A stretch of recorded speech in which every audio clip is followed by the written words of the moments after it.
A palace door clicks shut. Silk breathes against wood. Somewhere a musician rehearses the same 3 notes until they feel like a prayer or a warning. In Madrid, a king lies still, and yet every corridor is full of footsteps.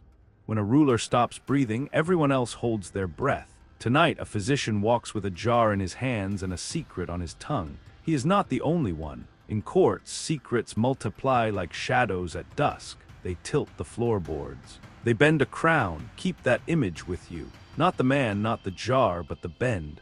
The quiet angle where power refuses to run straight.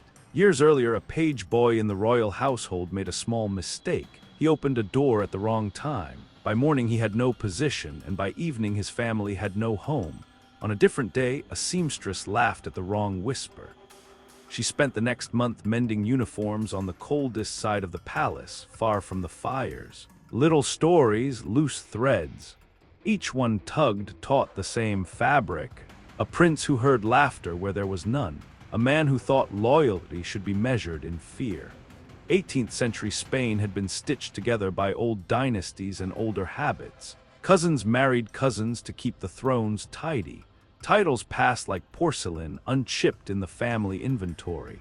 Yet porcelain remembers every hairline crack, and by the time Ferdinand VII was born in El Escorial in 1784, the glaze was crazed all over. His father, Charles IV, loved the hunt more than the hunt for ideas. His mother, Maria Luisa, loved openly and loudly, which in a palace is the same as lighting a match in a silk factory. Manuel de Godoy rose to power on charm and lightning, and the court swirled with gossip that never slept.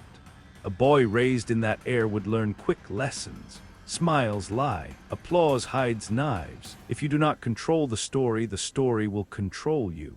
Across the Pyrenees, France tore down its old order brick by brick. Napoleon pressed his thumb into every border. Spain became a chessboard, then a battlefield. Power shifted in jolts.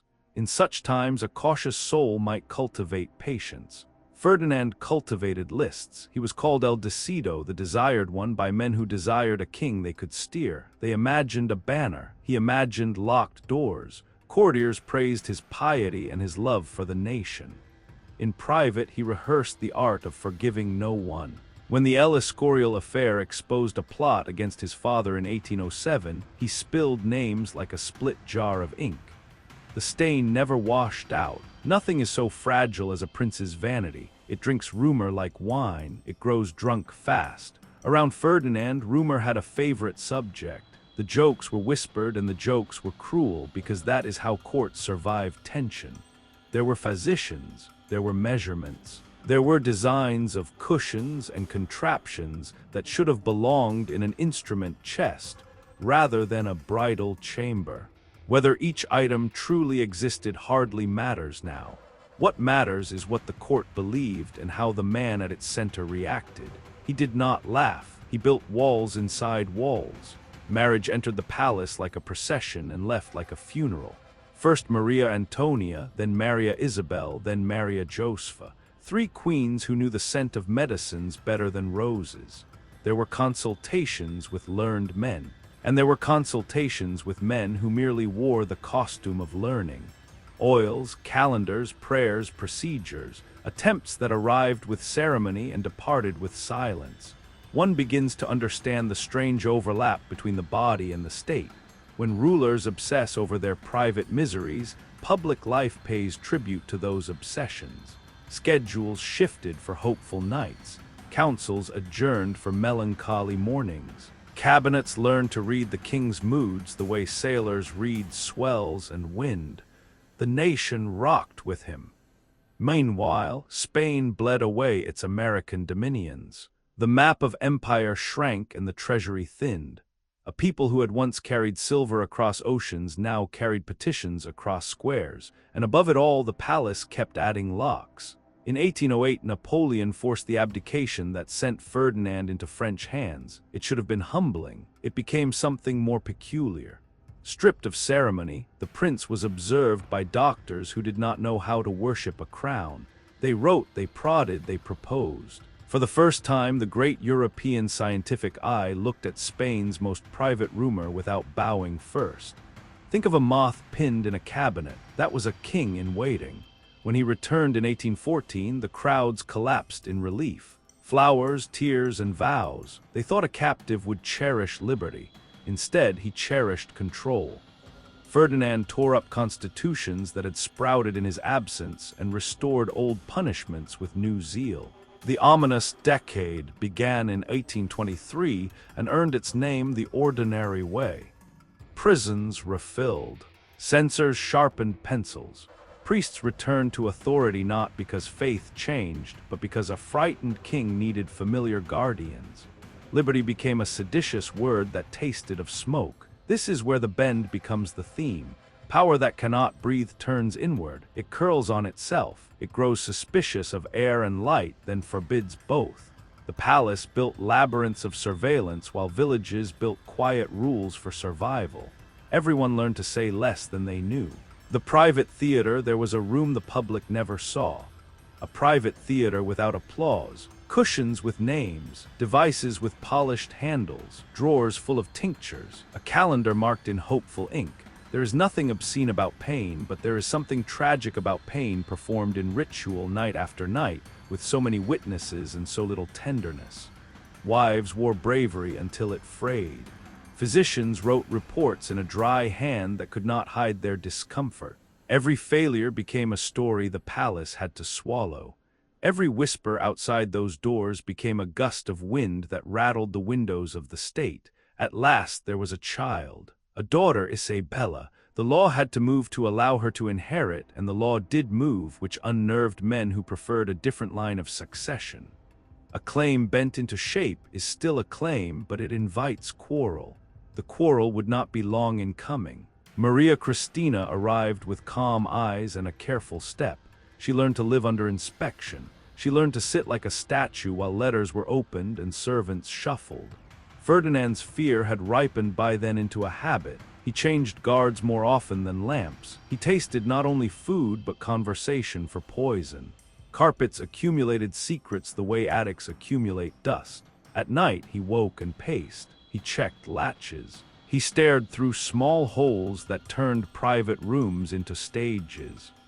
Fear is an artist that rehearses itself. It learns its lines. It demands new props. Ministers adapted. They said what would keep the day moving. They paused when the king paused and nodded when he nodded. The country could not afford this choreography, but countries often pay for their rulers' lessons twice. First in coin, then in lives. Beyond the palace, Spain argued with itself. Soldiers who had fought the French struggled to feed families in peace. Cities acquired the habit of barricades. Religious processions met liberal pamphlets in the same streets. Merchants counted fewer ships in harbor and more debts in ledgers. Provinces that had once sent silver now sent news of independence, then silence. When a throne wobbles, people look for what is true. Some found it in tradition. Some found it in written rights. Some found it in the promise that the nation could be both Catholic and modern without tearing itself in two. In that search, Ferdinand's government offered only suspicion. The years chipped away at his health. The hands began to shake. The stomach soured. Sleep thinned. A king cannot confess easily, so his body confessed for him. Around him, trusted faces rotated like a carousel that never slowed. New guards, new valets, new assurances. Each change produced new doubt. The more doors he locked, the more rooms he felt exposed in. It is not difficult to pity a man who cannot trust a glass of water. It is harder to pity the system that grows around such a man. A system that learns to fear laughter and despise questions. Yet both pity and judgment belong here. The personal and the political did not just touch, they fused. In 1833 the breath did stop. Officially gout, unofficially exhaustion of a total kind. A signature leaves the hand and the hand will not sign again. Immediately the air filled with claims. Isabella was 3. The pragmatic sanction had named her heir. Don Carlos, the king's brother, had other ideas. Spain tore itself along those lines and called the tier the Carlist Wars. It is tempting to say a child's cradle caused a civil war. It is more accurate to say that years of fear and bending finally broke the plank everyone had been standing on. What began as a question of succession became a referendum on the country's soul. Tradition with a sword or law with a pen. Altars carried high or charters held tight. Villages learned new passwords. Mountains learned the echo of muskets again. Here is where myth and archive take each other's measure. People swear there were jars and drawings stored far from any public eye. People swear a certain organ traveled farther in rumor than its owner ever did in life. People still swear. Perhaps something exists in a vault. Perhaps only the idea of it exists. Both function the same way. They turn a human life into a legend so lurid it distracts from the plainer, uglier truth. The truth is that a ruler weakened by shame and scalded by suspicion governed a country that needed steadiness. The truth is that the palace spent too much energy managing a private storm while the nation faced public tempests. The truth is that rumor became a co-ruler. Remember the bend. Power that cannot go straight tries to curve the world around it. Ministers bend, laws bend, even ceremonies bend until they no longer resemble the values they claim to honor. In the end, the bend becomes a circle. The same fears, the same punishments, the same whispered jokes, the same jars on the same shelves. Nothing escapes, least of all the man at the center. Spain did not die here. Nations rarely do. It limped, it argued, it healed a little, then tore again. But the cost of those years is written everywhere in the 19th century. In names no one sings, in crosses on hillsides, in ledgers packed with debts, and in poems that hide grief behind metaphors because saying it plain was unwise. Strip away the curtain. What remains is not a monster, but a man who made monstrous choices. Vanity turned brittle. Fear turned methodical. Pain turned political. He wanted to be loved without question. He wanted to be obeyed without delay. He wanted private perfection and public devotion, and when he could not have them, he punished the world for reminding him. 3 queens entered his circle. 1 child left it crowned. After him came manifestos, barricades, amnesties, exiles, and that peculiar Spanish talent for arguing the past in the streets of the present. If there was a relic in a jar somewhere, it was only a symbol. The more important relic was the habit of confusing the health of one man with the health of a kingdom. In the physician's hands, the jar grew heavy. He set it down. He signed a paper. He walked out into a city that was already beginning to choose sides for a war no one would admit was coming, though everyone could feel it in the tile, in the light, in the way doors shut a second too quickly. You cannot straighten a warped beam by pretending it was always straight. You replace it or you brace it, or you accept the tilt and rebuild around it. Spain tried all 3 in the years after Ferdinand, sometimes all in the same month. History keeps the jest and the lesson. The jest is crude, the lesson is simple. When power bends toward secrecy and shame, institutions must be strong enough to hold true. When they are not, the floor tilts and every cup spills. If you listened closely, you may hear that quiet rhythm beneath the noise. It is the sound of people adjusting themselves after a long vigil.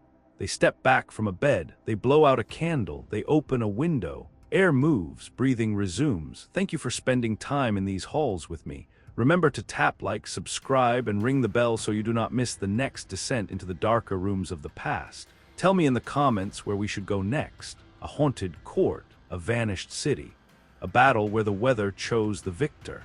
I will bring a light. You bring your curiosity.